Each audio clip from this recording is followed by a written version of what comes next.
Good morning friends. இந்த வீடியோவில் நம்ம ஜூலை மந்தோட கரண்ட் அஃபேர்ஸ் ரிவிஷன் வீடியோ தான் பார்க்க போகிறோம். ஸோ ஆல்ரெடி ஒரு 5 வீடியோ வந்து நான் அப்லோட் பண்ணியிருக்கேன். ஸோ யாராவது பார்க்கல அப்படின்னா அதை போய் பார்த்துவாங்க, கண்டிப்பாக உங்களுக்கு யூஸ்ஃபுல்லாக இருக்கும். ஸோ அந்த வரிசையில் இந்த வீடியோ வந்து 6th வீடியோ, ஓகேவா? ஸோ 1.5 இல்லை 2 இல்லை வந்து நார்மலாக வச்சு கேட்குறதுனாலும் கேட்கலாம், அது உங்களுடைய விருப்பம். ஸோ ஃபஸ்ட்டு நியூஸ் என்ன அப்படின்னா, பிட்ஸ் பிலானி. ஸோ அவங்க என்ன பண்ணுறாங்க அப்படின்னா, இந்தியாவினுடைய ஃபஸ்ட்டு ஏஐ கேம்பஸ் அப்படிங்கிறது அமராவதியில் லான்ச் பண்ணுறாங்க. ஸோ அமராவதி எங்கே இருக்குது? ஆந்திர பிரதேசில் இருக்குது. பிட்ஸ் பிலானி யார்? பிர்லா இன்ஸ்டியூட், அவங்க தான் இந்தியாவினுடைய first AI plus campus Amaravati, Andhra பிரதேசில். ஸோ ஆந்திர பிரதேசினுடைய சீஃப் மினிஸ்டர் சந்திரபாபு நாயுடு இருக்கார் இல்லையா? ஸோ அவர் வந்து அமராவதியை வந்து எப்படியாவது ஒரு கேபிட்டல் சிட்டியாக மாற்றணும் அப்படின்னு சொல்லி நிறைய விஷயங்கள் வந்து பண்ணிக்கிட்டு இருக்காரு. ஸோ அந்த வரிசையில் இதுவும் ஒன்றுன்னு வச்சுங்களேன். ஸோ அதை தாண்டி வந்து பார்த்திங்க அப்படின்னா, நிறைய என்ன சொல்கிறது, குவாண்டம் வேலி அப்படிங்கிறத கொண்டு வந்தாங்க. அப்புறம் வந்து ஐபிஎம் ப்ளஸ் வந்து டிசிஎஸ் கூட சேர்ந்து குவாண்டம் ரிலேட்டடான டெக்னாலஜிக்கு அக்ரிமெண்ட் போட்டிருந்தாங்க. ஸோ இந்த மாதிரி நிறைய விஷயங்கள் வந்து சந்திரபாபு நாயுடு வந்து பண்ணிக்கிட்டு இருக்காரு அங்கே, ஓகேவா? ஸோ அடுத்த நியூஸ் என்ன அப்படின்னா, இந்தியாவுடைய ஃபஸ்ட்டு அக்வாடெக் பார்க் எங்கே வருது அப்படின்னா அஸ்ஸாமில் வருது. அக்வாடெக் பார்க் வந்து அஸ்ஸாமில் வருது, ஓகேங்களா? இந்தியாவுடைய ஃபஸ்ட்டு அக்வாடெக் பார்க்.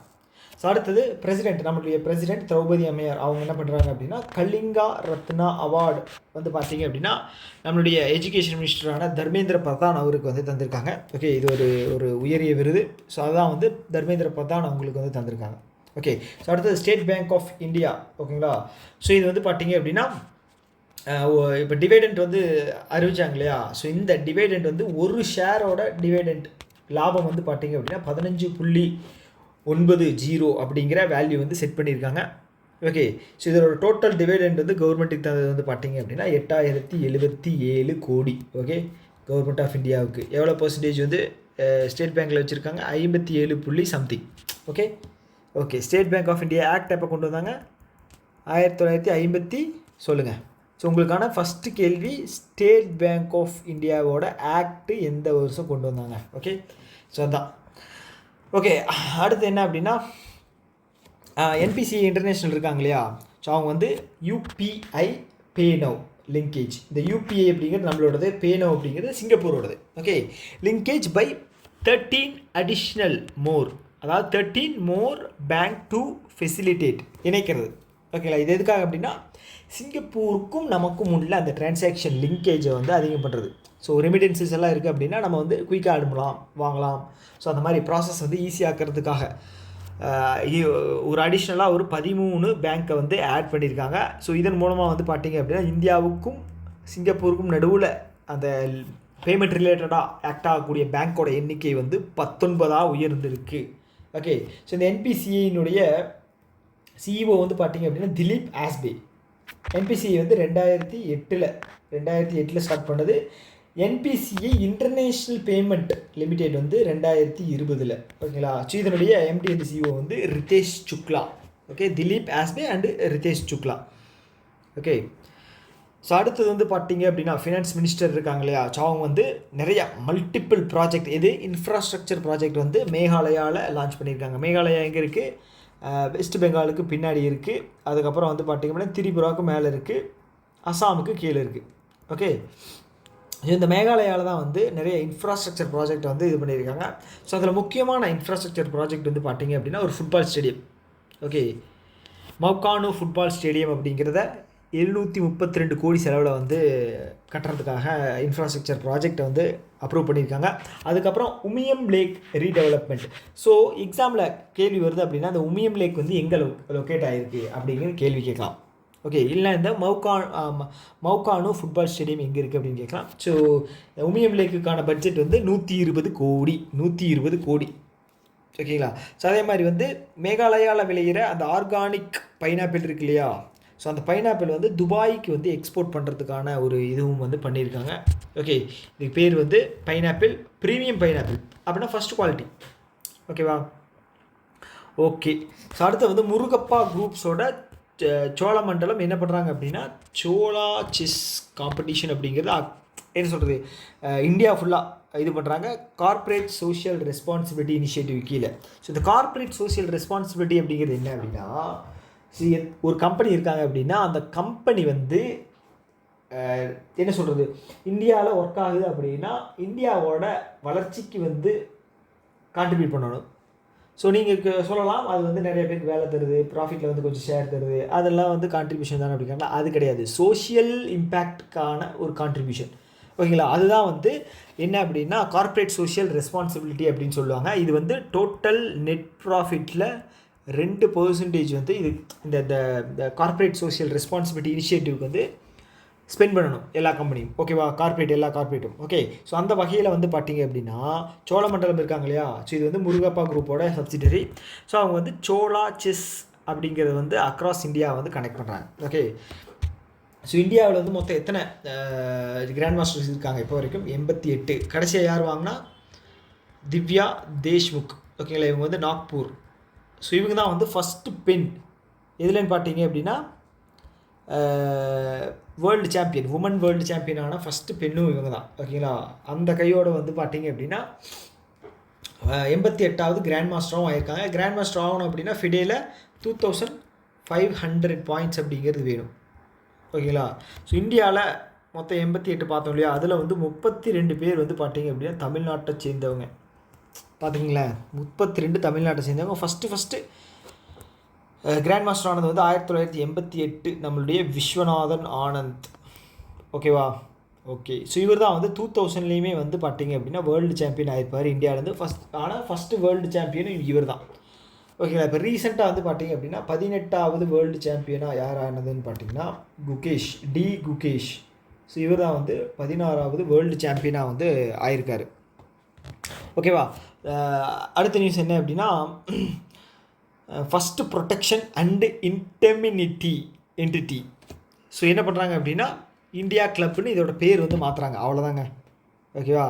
ஸோ இது என்ன அப்படின்னா இந்த இந்தியன் ஷிப்ஸ் எல்லாம் இருக்கு இல்லையா?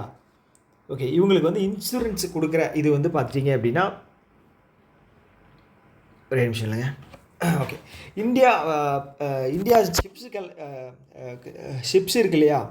அதாவது கப்பல் துறைமுகத்தில் இருக்கு இல்லையா? அந்த கப்பல்களுக்கு எல்லாமே வந்து இன்சூரன்ஸ் கொடுக்குறது வந்து பார்த்தீங்க அப்படின்னா மேக்ஸிமம் வந்து வெளியில் இருந்தால் கொடுத்துருப்பாங்க. ஸோ இது வந்து பார்த்தீங்க அப்படின்னா ஃபஸ்ட்டு ப்ரொடெக்ஷன் அண்ட் இன்டர்மிட்டி என்டிட்டி வந்து பார்த்தீங்க அப்படின்னா இந்தியா கிளப் அப்படின்னு சொல்லி இது பண்ணியிருக்கு. இது வந்து இன்சூரன்ஸ் கொடுக்க போது தான் இந்தியாவோட ஷிப்ஸுக்கு. ஓகேங்களா? ஸோ இந்தியாவோட ஷிப்பிங் செக்ரட்டரியாக யார் இருக்கார் அப்படின்னா டிவி ராமச்சந்திரன் அப்படின்னு இருக்கார். ஓகே. ஷிப்பிங் செக்ரட்டரியாக வந்து டிவி ராமச்சந்திரன் இருக்கார். ஸோ இது என்ன அப்படிங்கிற நேம் மட்டும் பார்த்தீங்கன்னா இந்தியா கிளப் அப்படிங்கிறது அது இதனுடைய இன்சூரன்ஸ் இதனுடைய நேம். ஓகே. ஸோ அதே மாதிரி நம்முடைய ஃபினான்ஸ் மினிஸ்டர் வந்து லான்ச் பண்ணியிருக்காங்க. என்ன லான்ச் பண்ணியிருக்காங்க அப்படின்னா டார்கெட் ஒன்று வந்து லான்ச் பண்ணியிருக்காங்க. ஸோ 200 பில்லியன் வந்து கிராஸ் வேல்யூ அடிஷன் வந்து ஆகணும் 2030. ஓகேங்களா? இதன் மூலமாக வந்து பார்த்தீங்க அப்படின்னா குளோபல் கெப்பாசிட்டி சென்டர்ஸ் மூலமாக. ஓகே. ஃபஸ்ட்டு இந்த கிராஸ் வேல்யூ அடிஷன் அப்படிங்கிறது நீங்கள் என்னென்னு தெரிஞ்சுக்கணும். கிராஸ் வேல்யூ அடிஷன் அப்படின்னா ஒரு பொருள் இருக்கு இல்லையா? இது இப்போ வந்து என்ன வைக்கலாம், என்ன பொருள் வைக்கலாம்?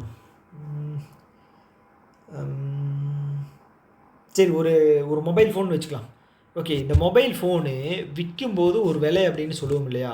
ஸோ இந்த விலையை தான் வந்து ஃபைனல் அவுட்புட்டை எடுத்துக்குவாங்களே தவிர அதில் யூஸ் பண்ணுற இன்டர்மீடியேட்டரி குட்ஸை வந்து எடுத்துக்க மாட்டாங்க.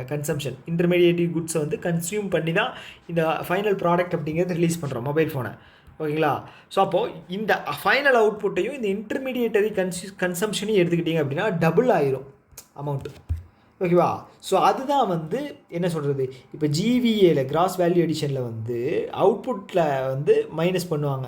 அதை அவுட்புட்லேருந்து மைனஸ் பண்ணுவாங்க. எது அப்படின்னா இன்டர்மீடியேட்டரி குட்ஸு கன்சம்ஷனை வந்து மைனஸ் பண்ணுவாங்க. ஸோ அப்படி மைனஸ் பண்ணி வர்ற வேல்யூ தான் வந்து கிராஸ் வேல்யூ ஆடட். ஸோ இதில் ஜிடிபி என்னன்னு பார்த்தீங்க அப்படின்னா அந்த கிராஸ் வேல்யூ ஆடட் இருக்கு இல்லையா? அது கூட டேக்ஸ் போடுவாங்க. அந்த பொருள் தயாரிக்கிறதுக்கான சப்சிடியை வந்து மைனஸ் பண்ணுவாங்க. அவ்வளோதான். ஓகே. அவ்வளோதான். ஸோ அடுத்தது ஏஜிஸ் ஃபெடரல் லைஃப் இன்சூரன்ஸ். அவங்க என்ன பண்ணுறாங்க அப்படின்னா நியூ ஃபண்டு ஆஃபர் அப்படின்னு ஒன்று வந்து லான்ச் பண்ணுறாங்க. இது வந்து பார்த்தீங்க அப்படின்னா இது வந்து ஒரு புதுசாக ஒரு ஷேர் வந்து லான்ச் பண்ணுறது தான். ஓகே. அந்த ஷேரோட வேல்யூ வந்து பார்த்தீங்க அப்படின்னா நெட் வேல்யூ கிட்டத்தட்ட 10 ரூபா. ஓகே. நீங்கள் இது வாங்குறீங்க அப்படின்னா 10 ரூபா கொடுத்து கூட ஒரு ஷேர் வந்து வாங்கிக்கலாம். ஓகே. இது வந்து பார்த்தீங்க அப்படின்னா ஒரு 22 என்ன சொல்கிறது செக்டார்ஸை வந்து கவர் பண்ணுற அளவுக்கு வந்து இந்த ஃபண்டை வந்து ரிலீஸ் பண்ணியிருக்காங்க. அவ்வளோதான். அடுத்தது பானு ஒஹாரா. ஓகே. இவங்க வந்து பார்த்தீங்க அப்படின்னா கமர்ஷியல் பேங்கிங் எதுலன்னு பார்த்தீங்க அப்படின்னா சிட்டி குரூப்போட கமர்ஷியல் பேங்கிங் இதில் வந்து எம்டி அண்ட் சிஇஓவாக வந்து யார் லான்ச் ஒர்க் பண்ணிக்கிட்டு இருந்தாங்க அப்படின்னா பானு ஓஹரா. ஓகேங்களா, இவங்க வந்து 25 வருஷம் இந்த கம்பெனியில் ஒர்க் பண்ணியிருக்காங்க. திடீர்னு வந்து எக்ஸிட் ஆகிட்டாங்க. ஓகே, இது வந்து முக்கியமான கொஸ்டின்னு கேட்டிங்க அப்படின்னா எதுவுமே முக்கியம், இது முக்கியம், அது முக்கியம்னு சொல்லவே முடியாது. பேங்கிங் எக்ஸாம் பொறுத்தளவுக்கு இப்படி இருந்து வேணால் அவங்க கேட்பாங்க. ஏன்னா வந்து இதில் 25 வருஷம் ஒரு கம்பெனிலேருந்து வேலை பார்த்துட்டு இருக்காரு இல்லையா, ஸோ அது வந்து யூனிக்காக இருக்குது. ஸோ அப்போ யார் விலகுனாங்க அப்படின்னு சொல்லி கேட்குறதுக்கு வாய்ப்பு இருக்குது. அதனால் படித்து வச்சுங்க, வித்தியாசமாக இருக்கிறதும் படித்து வச்சுக்கணும் நம்ம. ஓகே, அதாவது சிட்டி குரூப்போட கமர்ஷியல் பேங்கிங்கில் 25 வருஷம் வேலை செஞ்சால் பானு ஓஹரா வெளியில் போயிட்டார், அவ்வளோதாங்க.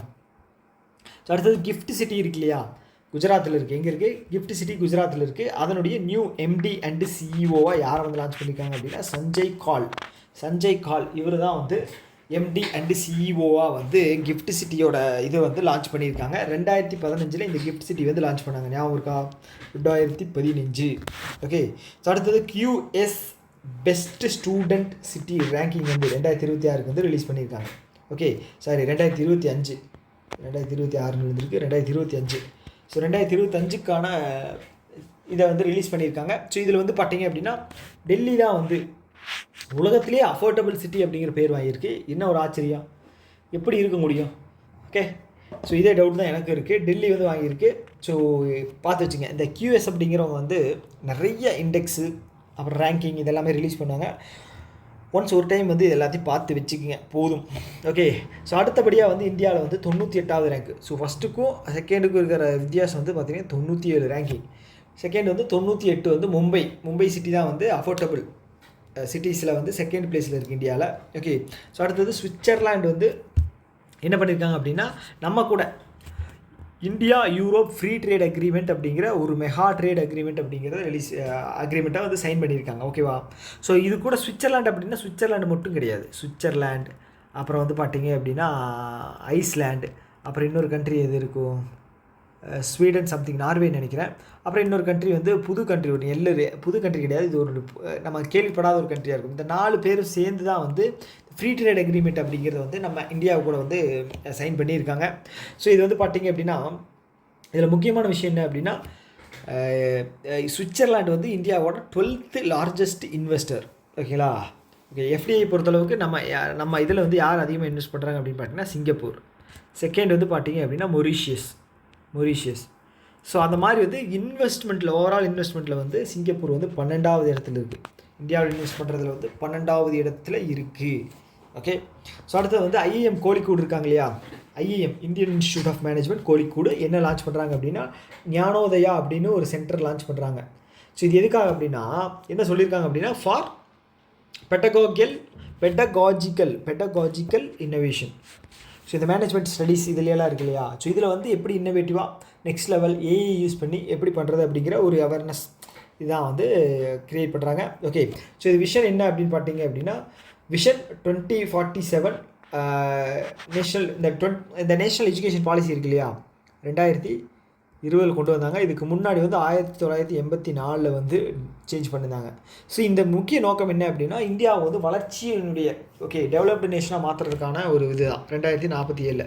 ஸோ அதுபடி தான் இந்த இனிஷியேட்டிவுமே வந்து அமைஞ்சிருக்கு அப்படிங்கிற மாதிரி சொல்லியிருக்காங்க. ஓகேவா, ஓகே, அடுத்து வந்து பார்த்திங்கன்னா 75வது PM Divyasha Kendra was inaugurated இன் படான் உத்தரப்பிரதேஷ் படான் அப்படிங்கிற இடத்துல வந்து PM திவ்யாஷா கேந்திரா அப்படிங்கிறது லான்ச் பண்ணியிருக்காங்க. இது என்ன அப்படின்னா வயசானவங்க இருக்காங்க இல்லையா, அவங்களுக்கு வந்து ஃப்ரீ மெடிக்கல் ஃபெசிலிட்டிஸை வந்து கொடுக்குறதா இந்த இதோட நோக்கம். பேர் வந்து திவ்யாஷா கேந்திரா.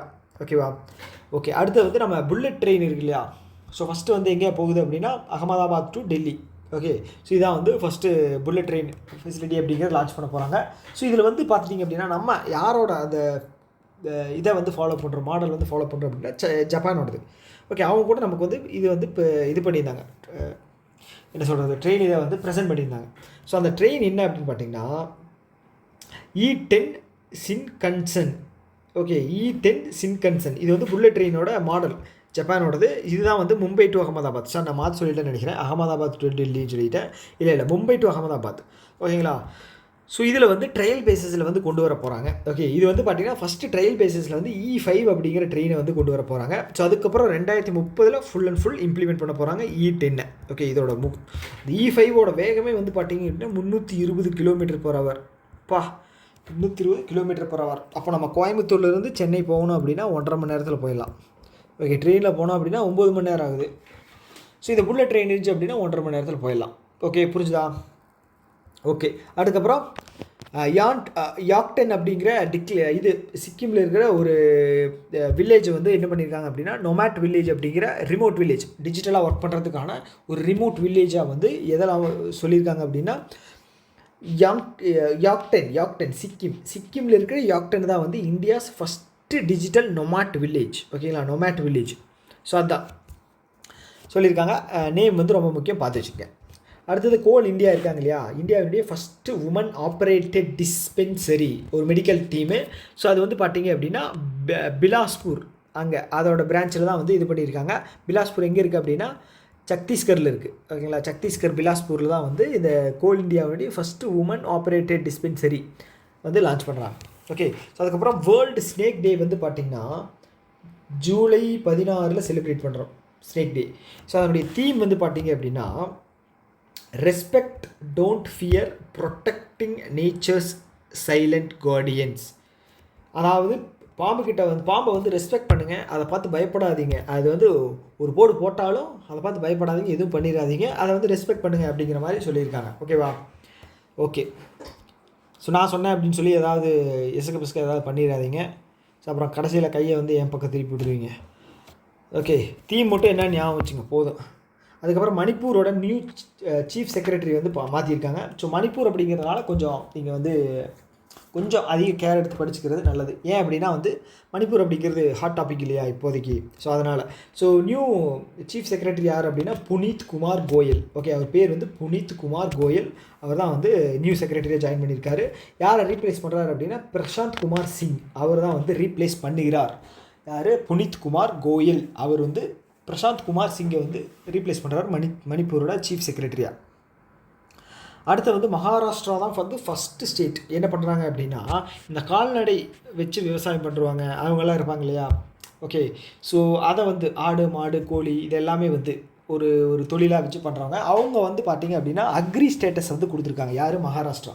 ஓகே, ஸோ இப்போ அக்ரிகல்ச்சருக்கு வந்து பார்த்திங்கன்னா கொலாட்ரல் ஃப்ரீ லோன் வந்து பார்த்திங்கன்னா 2 லட்சம் KCCயில்.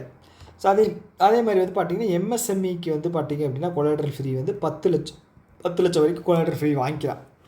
ஓகே, ஸோ இந்த மகாராஷ்டிரா வந்து ஒரு சில ஃபார்மர்ஸுக்கு உண்டான பெனிஃபிட்டை கொடுக்கணும் அப்படிங்கிறதுக்காக இந்த லிவ் ஸ்டாக் அண்ட் பால்ட்ரி ஃபார்மிங்கை வந்து ஒரு அக்ரி ஸ்டேட்டஸ் அப்படிங்கிறத வந்து தந்திருக்காங்க. இப்படி கொடுக்குற ஃபஸ்ட்டு ஸ்டேட் வந்து பார்த்திங்க அப்படின்னா மகாராஷ்டிரா தான். ஓகே, மகாராஷ்டிரா தான் வந்து பார்த்துட்டிங்க அப்படின்னா new pension scheme, United pension scheme launch பண்ண ஃபஸ்ட்டு ஸ்டேட்டுமே வந்து பார்த்திங்கன்னா மகாராஷ்டிரா தான். ஓகே, ஸோ அடுத்தது வந்து இந்த HSBC இருக்காங்க இல்லையா, HSBC பேங்க்கு ஃபாரின் பேங்க்கு. ஸோ இது வந்து ஹெட் குவார்ட்டர்ஸ் வந்து மும்பையில் இருக்குது. CEO வந்து பார்த்திங்க அப்படின்னா ஹிதேந்திர தேவ். ஓகேங்களா, ஸோ இவங்க வந்து என்ன பண்ணுறாங்க அப்படின்னா இப்போ நெட் ஜீரோ கார்பன் எமிஷன்லேருந்து நாங்கள் வந்து விளைவிக்கிறோம்ப்பா, எங்களால் முடியவே முடியாது, நீங்கள் என்னென்னமோ ரூல்ஸ் போடுறீங்க, நமக்கு இது வந்து செட் ஆகுது அப்படின்னு சொல்லி இதிலேருந்து விளையிட்டாங்க. ஓகே, பேங்க்கை பொறுத்தளவு பார்த்தோம் அப்படின்னா ஸ்டேட் பேங்க் ஆஃப் இந்தியா இருக்காங்க இல்லையா, ஸ்டேட் பேங்க் ஆஃப் இந்தியாவோட நெட் ஜீரோ எமிஷன் அது வந்து பார்த்திங்க அப்படின்னா 2055. அதுக்கப்புறம் இது பேங்க் ஆஃப் பரோடா வந்து பார்த்திங்க அப்படின்னா 2057. IOCL இருக்காங்க இல்லையா, ஸோ இவங்களோடது வந்து பார்த்திங்கன்னா 2046. BPCL வந்து பார்த்திங்க அப்படின்னா 2040. ஓகே, வேறு என்ன இருக்குது? நம்ம இந்தியாவுடைய ஓவரால் நெட் ஜீரோ வந்து பார்த்திங்க அப்படின்னா இந்தியாவோடது 2070. ஓகே ஓகே அடுத்தது டிபார்ட்மெண்ட் ஆஃப் போஸ்ட் இருக்காங்க இல்லையா, போஸ்ட் டிபார்ட்மெண்ட் இருக்குங்க இல்லையா, அவங்க என்ன பண்ணுறாங்க அப்படின்னா mutual fund, okay, association of mutual fund in India கூட சேர்ந்து KYC அப்டேஷனுக்காக வந்து ஹெல்ப் பண்ண போகிறாங்க. ஓகே, மியூச்சுவல் ஃபண்ட் கம்பெனிகளுக்கு எல்லாமே வந்து இனிமேல் KYC வந்து ஈஸியாக அப்டேட் பண்ணணும் அப்படின்னா போஸ்ட் மூலமாக வந்து நீங்கள் KYC வந்து அப்டேட் பண்ணிக்கலாம். ஓகே, இந்த அக்ரிமெண்ட் வந்து 1 வருஷத்துக்கு தான் வேலிடா. ஒரு வருஷத்துக்கு மட்டும் தான் இந்த அக்ரிமெண்ட் வந்து வேலிட் அப்படிங்கிற மாதிரி சொல்லியிருக்காங்க. ஓகே. ஸோ இப்போ இந்த IRDAI இருக்காங்களே, insurance regulatory development authority of India, புது CEO யாருன்னு பார்த்தேன், சேர்மன் யாருன்னு பார்த்தீங்க அப்படின்னா அஜய் சேத். ஓகேங்களா, தெபஷிஷ் பாண்டாவா அவர் பேர் என்ன, தெபஷிஷ் பாண்டா தான் நினைக்கிறேன் முன்னாடி இருந்தவர். ஸோ இப்போ வந்து புது சேர்மன் வந்து அஜய் சேத் வந்திருக்காரு. ஸோ இப்போ என்ன விஷயம் அப்படின்னா, IRDAI வந்து ஒரு என்ன சொல்கிறது, ஒரு பேனல் வந்து ஃபார்ம் பண்ணியிருக்காங்க. எதுக்காக அப்படின்னா, ரெகுலேட்டரி ப்ரீச்சஸ் பண்ணுவாங்க இல்லையா, இன்சூரன்ஸ் கம்பெனிஸ், இன்டர்மீடியேட்டரிஸ், அவங்கள வந்து கண்காணித்து ரெகுலேட் பண்ணுறதுக்காக இவங்க வந்து இப்போ புதுசாக ஒரு பேனல் வந்து ஃபார்ம் பண்ணியிருக்காங்க. யார், IRDAI எங்கே இருக்குது, ஹைதராபாத்தில் இருக்குது. 1999 ஸ்டார்ட் பண்ணப்பட்டது. ஓகேங்களா, ஓகே. இது வந்து ரெகுலேட்டரி பாடி. ஓகே. அடுத்தது உக்ரைன் இருக்காங்க இல்லையா, ஸோ உக்ரைனுடைய நியூ பிரைம் மினிஸ்டராக வந்து யாரை வந்து அப்பாயின்ட் பண்ணியிருக்காங்க அப்படின்னா, யுலியா சிர்தென்டென்கா, பேர் என்ன, சிவ்ரிடென்கா. இவங்க வயசு வந்து 39. ஓகே, இவங்களை தான் வந்து பிரைம் மினிஸ்டராக வந்து அப்பாயின்ட் பண்ணியிருக்காங்க. ஸோ நம்ம கண்ட்ரியில் பிரைம் மினிஸ்டருக்கு வந்து ஹையஸ்ட் பவர் இருக்குது இல்லையா, ஆனால் வெஸ்டர்ன் நிறைய நாடுகளில் வந்து பிரசிடெண்ட்டுக்கு தான் வந்து ஹையஸ்ட் பவர் இருக்குது. ஓகே, ஸோ இதில் வந்து எக்ஸ்ட்ரா அடிஷ்னல் இன்ஃபர்மேஷன் தெரிஞ்சிக்க வேண்டியது கேபிட்டல் அண்ட் கரன்சி. கேபிட்டல் வந்து கீவ் சிட்டி. கரன்சி வந்து பார்த்தீங்க அப்படின்னா ரிவ்னியா. ஓகே, ரிவ்னியா அப்படிங்கிறது இதோட கரன்சி. ஓகே, அடுத்தது நிதின் குப்தா இருக்கார் இல்லையா, ஸோ இவர் வந்து முன்னாடி இதில் இருந்தார் அப்படின்னா சிபிடிடியினுடைய சேர்மனாக இருந்தார். ஓகேங்களா, சிபிடிடியினுடைய சேர்மனாக இருந்தார். இப்போ வந்து பார்த்தீங்க அப்படின்னா நேஷ்னல் ஃபினான்ஷியல் ரிப்போர்ட்டிங் அத்தாரிட்டியினுடைய சேர்பர்சனாக வந்து நிதின் குப்தா வந்து அப்பாயின்ட் பண்ணியிருக்காங்க. இவரோட டென்யூர் வந்து 3 வருஷத்துக்கு அப்பாயின்ட் பண்ணியிருக்காங்க. ஓகே, 3 வருஷத்துக்கு அப்பாயின்ட் பண்ணியிருக்காங்க. ஸோ அடுத்தது national financial reporting authority. So மேலே பார்த்தோம் இல்லையா, ஸோ இது வந்து பார்த்தீங்க அப்படின்னா இதோட ஹிண்ட்டு தான். 2018 வந்து ஸ்டார்ட் பண்ணப்பட்ட ஒரு நிறுவனம். ஓகேங்களா, இது எதுக்காக அப்படின்னா ஆடிட்டிங் அண்ட் அக்கௌண்டிங், ஸோ இது சம்மந்தமான விஷயங்களுக்கான இது பண்ணப்பட்ட ஒரு நிறுவனம் தான், ரெகுலேட் பண்ணுறதுக்கான ஆரம்பிக்கப்பட்ட ஒரு நிறுவனம். ஓகேங்களா, 2018. ஓகே, அடுத்தது வந்து ஸ்வச் சர்வேக்ஷன் இனிஷியேட்டிவில் வந்து super Swachh league cities. Okay, நல்ல கிளீனஸ்ட் சிட்டி எது அப்படின்னு சொல்லி ரிப்போர்ட் வந்து ரிலீஸ் பண்ணாங்க. இதில் 10 லட்சத்துக்கு மேலே பாப்புலேஷன் இருக்கிற சிட்டியில் வந்து பார்த்தீங்க அப்படின்னா இந்தூர், சூரத் அண்டு நவி மும்பை. சூரத். ஓகே, இந்தூர் எங்கே இருக்குது, மத்திய பிரதேசம் இருக்குது. அதே மாதிரி 10 லட்சத்துக்கு உள்ளே இருக்கிற இதில் வந்து பார்த்தீங்க அப்படின்னா அகமதாபாத் எங்கே இருக்குது, குஜராத்தில் இருக்குது, போபால், அதுக்கப்புறம் லக்னோ. 3. ஓகேங்களா, ஃபஸ்ட்டு 3 பார்த்தா போதும். ஓகே, அடுத்தது டிபார்ட்மெண்ட் ஆஃப் லீகல் அஃபேர்ஸ். அவங்க என்ன பண்ணுறாங்க அப்படின்னா மஹிளா ஆரோக்கியம் கக்ஸ் அப்படிங்கிறது என்ன அப்படின்னா, to enhance women's workplace wellness at சாஸ்திரிய பவனில் இருக்கிற இந்த உமன் ஒர்க் பிளேஸ் இருக்கு இல்லையா, அதோட வெல்னஸை வந்து என்ன சொல்கிறது கரெக்டாக வச்சுக்கணும் அப்படிங்கிறதுக்காக இது பண்ண ஒரு ப்ரோக்ராம் தான். ஸோ இது வந்து ப்ரோக்ராமோட பேர் என்ன அப்படிங்கிறது ஞாபகம் வச்சுங்க, மஹிளா ஆரோக்கியம் கக்ஸ். ஓகேங்களா, மஹிளா ஆரோக்கியம் கக்ஸ். ஸோ அடுத்து வந்து பார்த்திங்கன்னா இப்போ கேபினெட்டில் ஒரு இது வந்து ரிலீஸ் பண்ணியிருக்காங்க. அது என்ன அப்படின்னா PM தன்தானிய கிருஷி யோஜனா. ஓகே, இது ரொம்ப முக்கியமான ஒரு ஸ்கீம். இதில் இருந்து கொஷின் கண்டிப்பாக வரும். ஓகே, இது என்ன அப்படின்னா அக்ரிகல்ச்சரோட ஈல்டை வந்து அதிகம் பண்ணுறது, ப்ரொடியூஸ் பண்ணுறாங்க இல்லையா, அதை வந்து அதிகம் பண்ணுறதுக்கான ஒரு ஸ்கீம் தான் வந்து இந்த தன்தானிய கிருஷி யோஜனா. ஓகே, ஸோ இது வந்து ஆல்ரெடி இருக்கிற 36 அக்ரி ஸ்கீம்ஸை வந்து கம்பைன் பண்ணி கொண்டு வரப்பட்ட ஒரு ஸ்கீம். ஓகேங்களா, கிட்டத்தட்ட இதுக்கு பட்ஜெட் வந்து 24,000 கோடி ஒதுக்கியிருக்காங்க 6 வருஷத்துக்கு. ஃபினான்ஷியல் இயர் 26 31 வரைக்கும் பார்த்துக்குங்க. ஓகே, இதனால் வந்து 1.7 கோடி விவசாயிகள் வந்து பயனடைவாங்க அப்படின்னு சொல்லியிருக்காங்க. ஓகே, அதுக்கப்புறம் 100 அண்டர் பெர்ஃபார்மிங் டிஸ்ட்ரிக்ஸ் இருக்கு இல்லையா. ஓகே, ஸோ இந்த என்ன சொல்கிறது 100 டிஸ்ட்ரிக்ட்னு என்ன தமிழில், ஐயோ, மாவட்டங்களை வந்து செலக்ட் பண்ணுவாங்க. ஓகேங்களா, 100 மாவட்டங்களை வந்து செலக்ட் பண்ணுவாங்க. ஒரு மாநிலத்துக்கு குறைஞ்சது ஒரு டிஸ்ட்ரிக்டாவது செலக்ட் பண்ணி அதை வந்து இம்ப்ரூவ் பண்ணுவாங்க. ஓகேங்களா, அதோட ஈல்டை வந்து கொடுக்கணும் அப்படிங்கிறதுக்காக இம்ப்ரூவ் பண்ணுவாங்க. ஸோ அதற்காக ஒதுக்கப்பட்ட பட்ஜெட் தான் 24,000 கோடி. ஓகே, ஸோ அதை கூட சேர்த்து 27,000 கோடி வந்து பட்ஜெட் வந்து கேபினெட் வந்து அப்ரூவ் பண்ணியிருக்காங்க. எதுக்காக அப்படின்னா ரினியூவபிள் எனர்ஜிக்காக. யாருக்கு அப்படின்னா NTPC அண்ட் NLC அப்படிங்கிறது நெய்வேலி லிக்னைட் எங்கே இருக்குது, தமிழ்நாட்டில் இருக்குது. ஸோ NTPCக்கு வந்து பார்த்திங்கன்னா 20,000 கோடியும் NLCக்கு வந்து பார்த்திங்கன்னா 7,000 கோடியும் ஒதுக்கியிருக்காங்க. ஓகே, கேபினெட் ஸோ இந்த என்டிபிசியோடைய டார்கெட் வந்து நெட் ஜீரோ டார்கெட் வந்து பார்த்திங்கன்னா 2032 இந்த என்டிபிசியினுடைய டார்கெட் இயர். ஓகே, ஸோ அதுபடி வந்து பார்த்திங்கன்னா என்டிபிசியினுடைய 2030 ஸோ இவங்க வந்து 60 ஜிகாவாட்ஸ் ரினியூவபிள் எனர்ஜி வந்து இவங்களோட டார்கெட்டாகவும் வச்சுருக்காங்க. ஓகே இதோட இன்றைக்கி வந்து நம்ம ஸ்டார்ட் பண்ணிக்கலாம். ஓகே, எக்ஸாம்ஸ் வந்து நிறைய வந்துக்கிட்டு இருக்குது. ஸோ நானும் வந்து நிறைய டைம் எடுத்துக்க விரும்பலை, அதனால தான் ஷார்ட் அண்ட் ஸ்வீட்டாக வந்து நான் வீடியோவை வந்து முடிச்சிட்டேன். ஓகே, ஸோ இந்த வீடியோவை பற்றின கருத்துக்கள் ஏதாவது இருக்குது அப்படின்னு கீழே கமெண்ட் பாக்ஸில் சொல்லுங்கள். ஓகே, இங்கே உங்களை இன்னொரு வீடியோவில் வந்து நான் மீட் பண்ணுறேன். ஸோ அதுக்கு முன்னாடி இன்றைக்கான என்ன சொல்கிறது, இந்த வீடியோவை கடைசி வரைக்கும் பார்த்துருந்தீங்க அப்படின்னா கீழே வந்து என்ன கமெண்ட் பண்ணுறீங்க அப்படின்னா ஓகே, ஸோ அது வந்து பார்ப்போம். போன வீடியோவில் நான் சொல்ல நினைக்கிறேன். ஸோ இந்த வீடியோவில் நம்ம வந்து செக் பண்ணுவோம் எத்தனை பேர் கம்ப்ளீட்டாக பார்த்துருக்கீங்க அப்படின்னு. கடைசி வரைக்கும் நீங்கள் பார்த்துருந்தீங்க அப்படின்னா நீங்கள் டைப் பண்ண வேண்டியது என்ன அப்படின்னா, Trump will get Nobel Peace Prize for sure. Okay, so இதுதான் வந்து நீங்கள் வந்து கீழே வந்து டைப் பண்ணணும். கடைசி வரைக்கும் பார்த்துருந்தீங்க அப்படின்னா நான் இதுக்கு பண்ணணும், கடைசி வரைக்கும் பார்த்துட்டேன், யாராவது ஒருத்தருக்கு பண்ணட்டும் அப்படின்னு சொல்லி இருக்காமல் எல்லோரும் பார்த்தவங்க மறக்காமல் பண்ணுங்கள். ஓகே, டாட்டா பை பாய், இன்னொரு வீடியோ மீட் பண்ணலாம்.